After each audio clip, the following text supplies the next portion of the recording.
আমাদের যে জাতীয় ঐক্য তৈরি হয়েছে সেখানে বিভেদ করছেন। আজকে যে বলা হচ্ছে দেশে বিদেশে ষড়যন্ত্র, আমাদের বিদেশে কোনো ষড়যন্ত্র হচ্ছে না।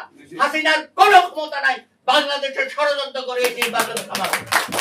এইখান থেকে হচ্ছে বাংলাদেশের। আরে ইউনূস সাহেব, আপনি এত অসহায় কেন? আপনি ওখানে গিয়ে কেন এসব কথা বলেন?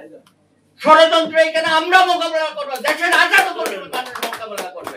আমরা তো অসহায় হই নাই।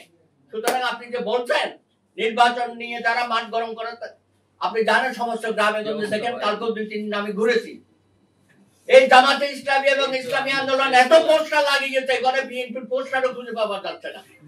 মানে আমাদের যে তারা অনেক দূরে গিয়ে গেছে পোস্টারের ক্ষেত্রে, তলে তলে সবই হয়ে যাচ্ছে। আর আমাদেরকে বলছেন আমরা আন্দোলন করেন না।